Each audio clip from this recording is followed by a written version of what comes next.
Hi, everyone. Today we are very excited to be talking with Lisa Gelberman, who is the founder and creator of Literacy Decoded. Hi, Lisa. Hi, thanks for having me.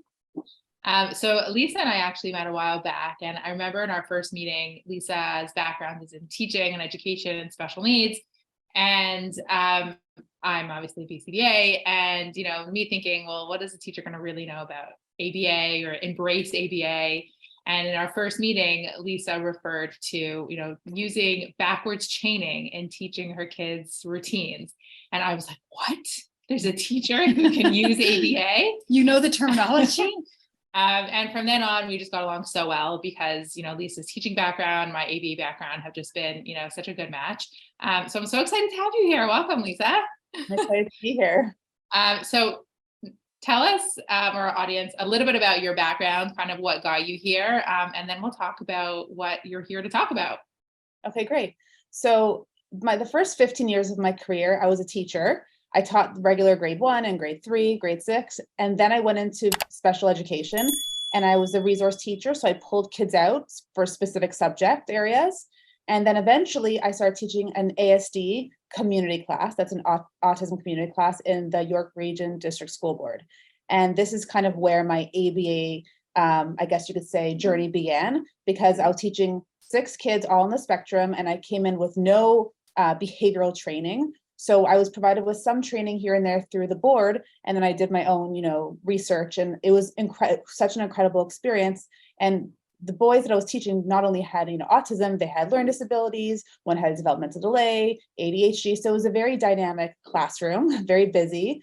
And so I really was just very passionate about making sure that I was able to help them academically, socially, behaviorally, and just, I taught the same kids for 5 years. So it was really incredible seeing the growth from grade 3 all the way to grade 8. And then the last 4 years, I've been a principal at Kayla's Children's Center. It's a school therapy clinic and camp for special needs children here in Thornhill, Ontario.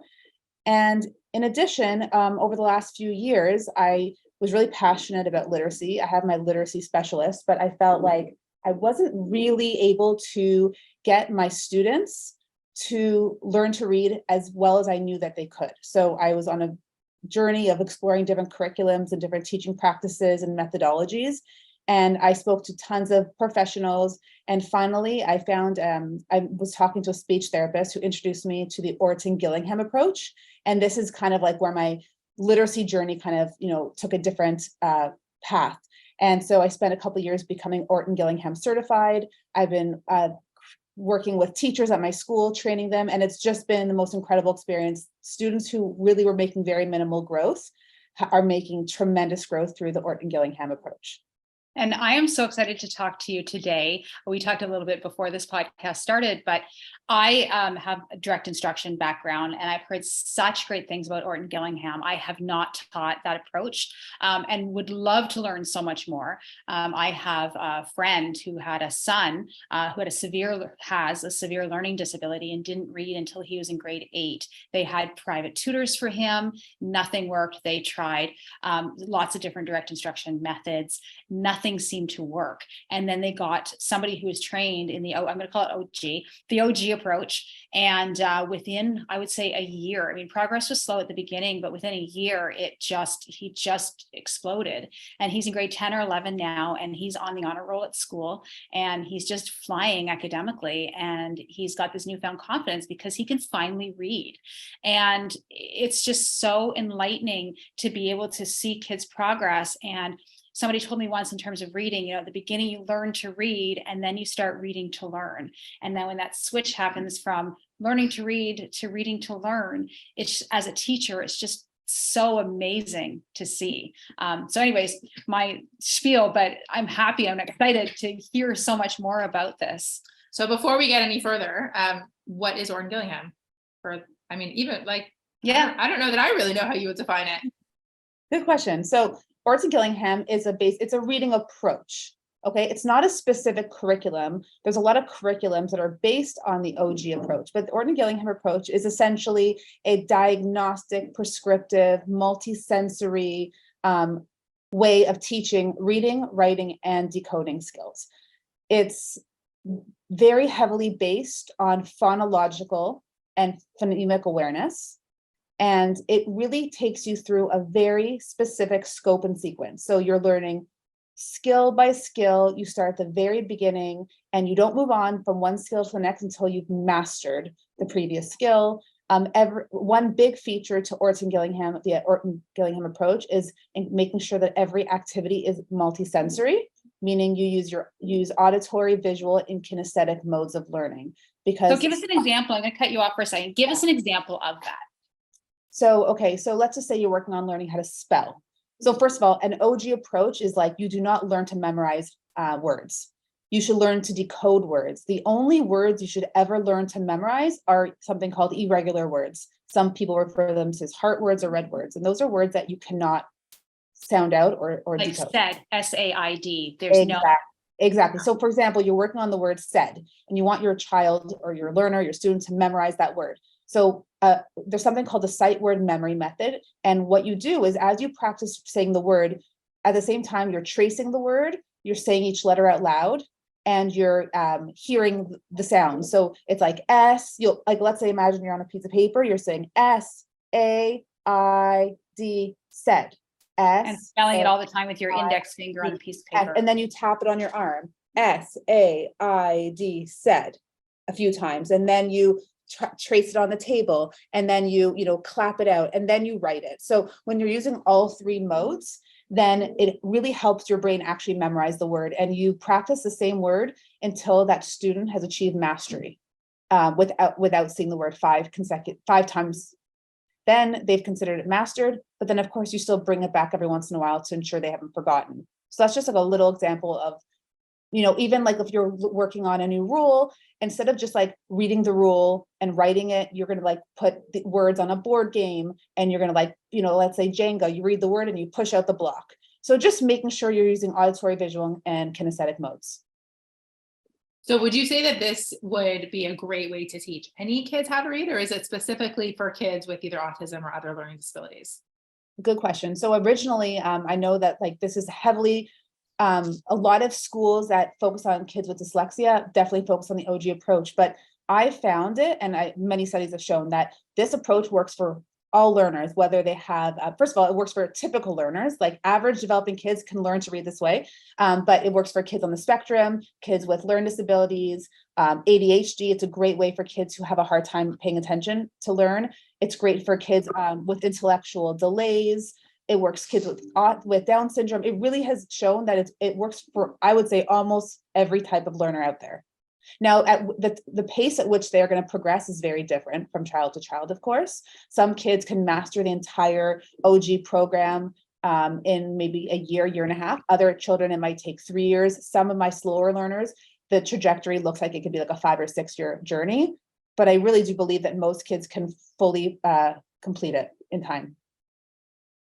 And the current curriculum in preschools is based on like sight reading and not as much on phonics. And I think at least what we found in the kids that we work with, especially the kids with ASD or other kind of diagnosis, is sight words will work for kids who can pick up a lot of things in between the lines. Like they're making a lot of assumptions, they're able to like figure it out. Yes. But the kids who really can't figure it out are the ones that are really falling through the cracks, because without a real phonological awareness and an understanding of how to sound out a word, plus pairing that with the comprehension piece, they're really going to miss out in the sight word approach. And so I think that's where an approach like OG comes in and really supports that phonological awareness, so that kids, Shana was saying earlier, cannot just learn to read, but start to read to learn. And that's really the difference, is if they're not struggling anymore to figure out those sight words, or to like look at the picture and try to figure out what the word is saying, or like try to remember what the word says and then make a mistake and need to be corrected, then we've given them such a huge skill in just learning, because everything that you learn is through reading. Right. And it's interesting because, teachers and a lot of schools will spend so much time on teaching to memorize words. But then if those teachers spent that much time and energy focusing on memorizing spelling and word patterns, then the child can literally decode every single word that exists. So I find it very interesting that, a child leaving kindergarten or even grade 1 has memorized up to 100 or more, high frequency words, but they can't decode simple words. because they don't actually know the spelling rules or the phonemic patterns behind it. It's almost like every kid can learn to read through phonics, but not every kid can learn to read through sight words. I Right. was always told, Sorry, go ahead. I was always told if you can read 10 sight words, you can read 10 sight words. But if you can read 10 sounds and learn how to blend those sounds together, you can read 100 words. So like to your point, where do you spend your time as a teacher? Isn't it way more efficient to spend your time teaching students phonics and those spelling patterns and everything else? And if you can teach them those spelling patterns too, then they can learn to spell, not only read, but also spell. Yes, and in the standard typical classroom, it's like, oh, let's have 10 words of the week. You memorize it, you spell it. But they're not even following, often they're not even following specific spelling or word patterns. They're just random words. And so the kids work hard, memorize them, but then like 2 weeks later, they've forgotten them. So what is really the point in that in the end? That's my daughter's story. I mean, spelling tests are always Monday mornings, and Sunday night she would cram for that spelling test and she would get 100% every time. Right. And then 2 weeks later, gone, right? It's okay, on to the next set of words. You know, anyone can do that. She's just proving she's got a good short-term memory. Yes. Can you share the story about your son? It was such an amazing story. Yeah. So my son, Zevi, he missed SK and grade 1 due to COVID. But even before that, but in JK, I was noticing he was having a hard time with rhyming and with phonological awareness, identifying first sounds, breaking apart syllables. Like I saw it right away. And this was as I was becoming OrtonGillingham certified. So I was really paying attention to it. So in SK in grade 1, he didn't have school and I really didn't have that much time to work with him because I was very busy with other things. And so by grade 2, I'm seeing that he's reading at barely a grade 1 level. And this was highly concerning for me. So I decided to work with him to commit to working with Zevi 3 days a week for about half an hour. And it was incredible from the beginning till end. From last November, where he was reading at an early grade 1 level, he definitely had a good chunk of sight words, but could barely decode. By middle of February, 3 or 4 months later, he was already reading at a grade 2 level, like solid. He jumped over a year and a half in reading. And then from about February till now, he's now reading at a solid grade 4 reading level. He went from hating school and, you know, so he was so self-conscious. He had like he didn't want to like read to me. He hated all subjects because in grade 3, he's already, like you said, you're reading in order to learn. So he couldn't read to learn. He was still learning to read. So it really affected him in all areas. And finally, he's at a point now where he's enjoying reading. He reads at nighttime. He goes to the library, take out books. Now his writing is still a work in progress. It's come a long way, but he is just a completely different child. And I'm just so glad that I was able to give him that opportunity, because literally up until a few years ago, even as a teacher myself, I didn't know how this approach. I didn't know all of the rules behind teaching reading, writing, and spelling. And it's surprising to know that teachers aren't taught properly like how to read and write. We're not given the proper tools. We're kind of expected to just figure it out. And I feel like OG is almost like the best kept secret. Like most people don't know what it is. And there's a huge push right now in Ontario to use the science of reading approach, which is great. But you can't just kind of say to teachers or people, oh, here, start using this approach, and then they just magically do it. Teachers are used to using the whole language approach for the last, 10, 20, 30 years. And we don't know how to change ways of teaching unless you're properly taught with like direct instruction. I feel like whatever publisher approaches the school board, whatever county you're in, and says, here, try my book, whatever the discounted price is the person who gets in, or not the person, but the curriculum that gets in. I'm sure there's more of a process than that, but sometimes, it seems to be, well, this is the going curriculum. So this is the textbooks and teach this as curriculum now. It's the opposite of, hey, this is our curriculum. Let's go find something that works. Right. So I'm excited to hear just like, what are you doing? So you're principal in the high school now, you're principal at a school now, and I'm sure the students you're working with are now doing the OG approach. Are you able to share this with members? Are you able to, bring this to a wider community? Are there courses that exist? Absolutely. So as I started training the staff at KCC to implement the OG approach, and we saw incredible results, I thought, okay, how do I reach more people? How do I reach parents, teachers, instructor, therapist, everybody? And so I created an online course. It's called Literacy Decoded. And it's essentially a very intensive program to teach anyone really how to follow the Orton-Gillingham method and how to implement it. My program, like when I was OG certified, it was great. I did it through the Dyslexic Training Institute. It was great. However, I had to find all the resources on my own. There was so much still work I had to do on the back end to really figure out how to implement this and what resources to pull and what multisensory activities to do. So I created a program that really gives everything you need to you. Every single lesson, every single rule I record and I teach you step by step, rule by rule. I give you all the handouts you need, multisensory activities, word lists, rule cards. And I even provide demonstration videos of my son because I was working with him. So every skill, drill, rule is accompanied with a video of Zebby practicing it, which is, as you know, like modeling how to teach is really effective. And it's been great. It's also like almost like a coaching system because everything is recorded. You could rewatch it over and over. I also do live monthly group coaching sessions. So members will meet with me and we'll kind of troubleshoot together. We'll talk about their classroom or they'll talk about the students they're working with and we kind of go through it together. So my goal was just to be able to support educators out there, anyone who wants to teach children to read and do it properly. Because as a teacher, when you're given a curriculum, a book and said, here, use this, it's really many of teachers and many educators are not able to just take a book and start implementing it.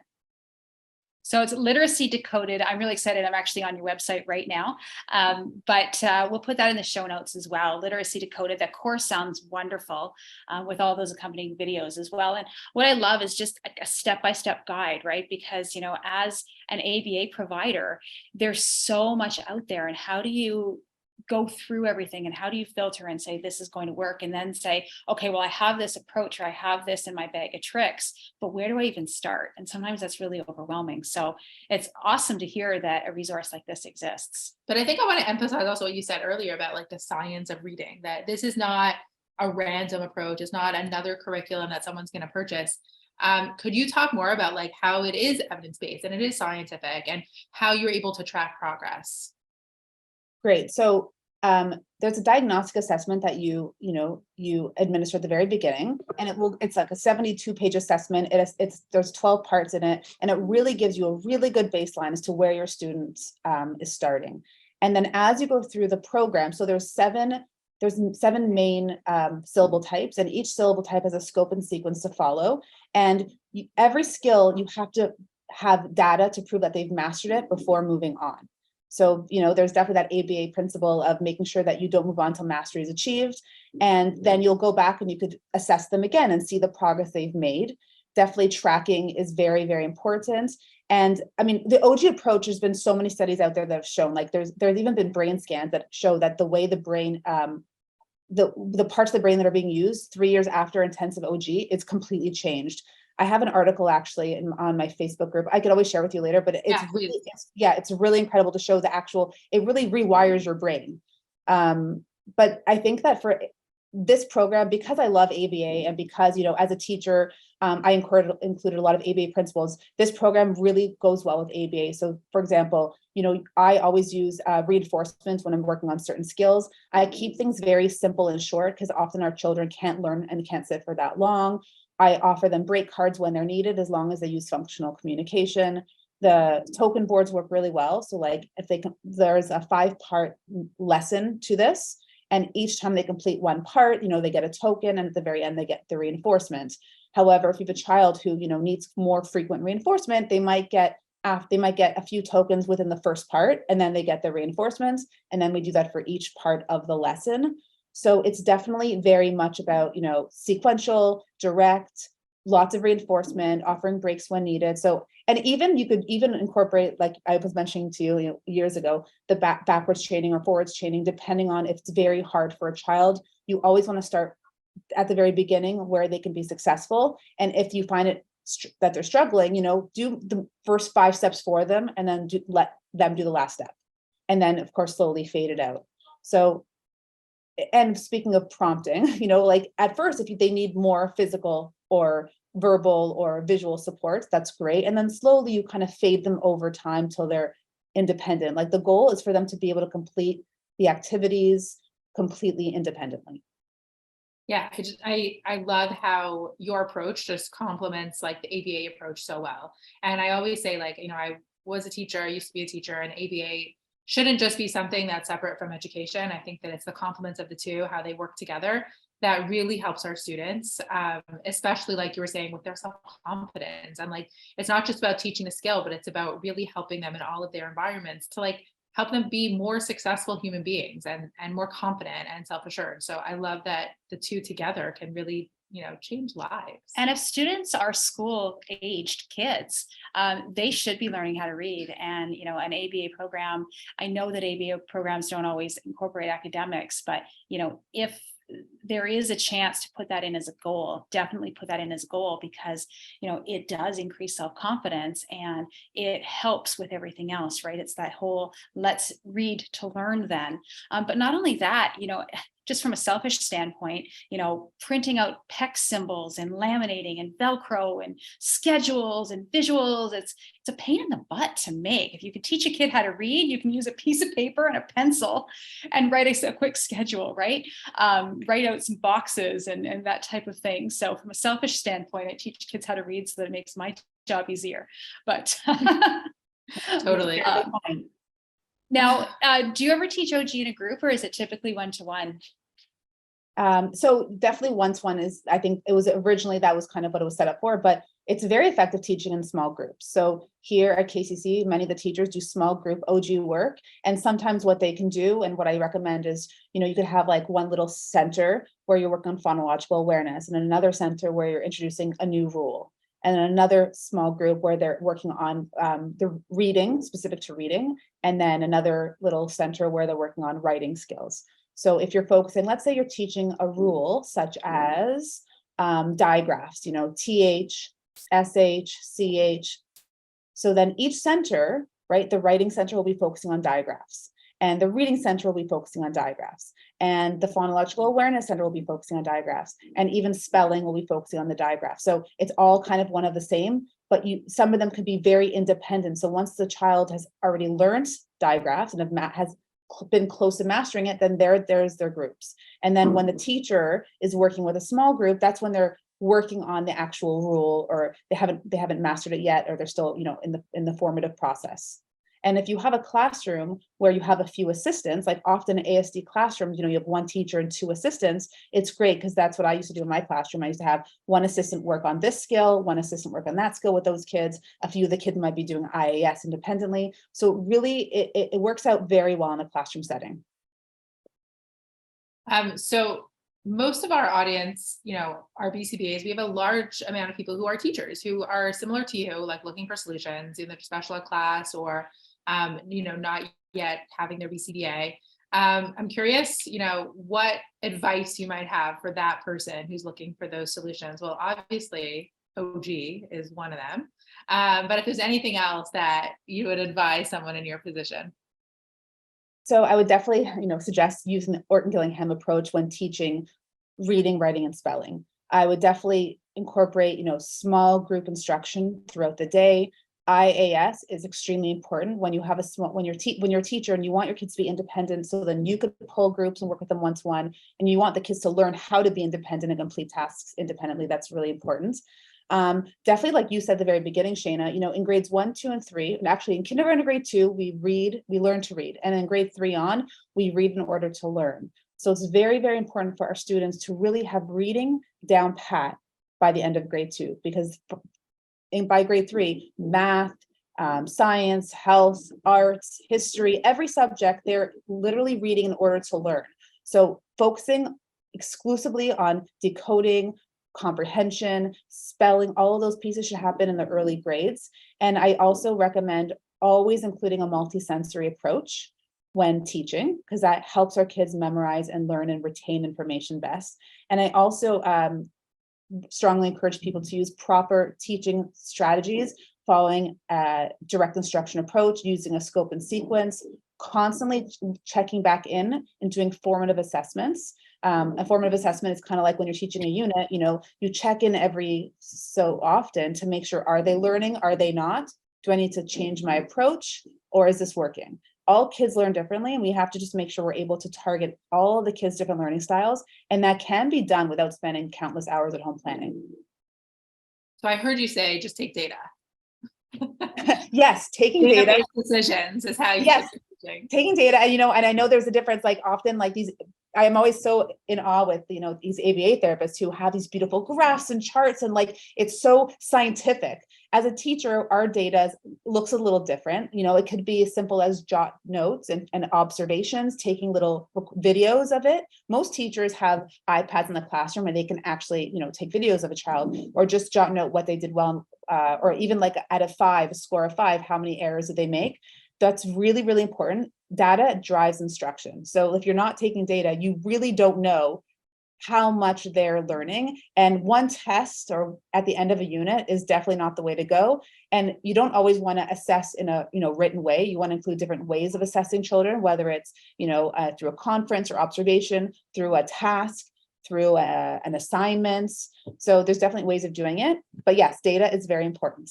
But I'll never be able to take data the same way ABA therapists do. One day, maybe we'll get you there. Yeah, no, I love that approach. I really do. Can you tell people more about how to find you? Yeah, so you can find me on Facebook, look up Literacy Decoded. You can find me on Instagram, and my website is liberacydecoded.com.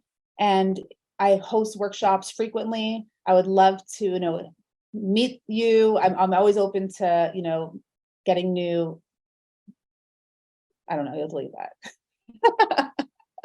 But yes, I'm always. You could always find me online. You could also email me at info@literacydecoded.com.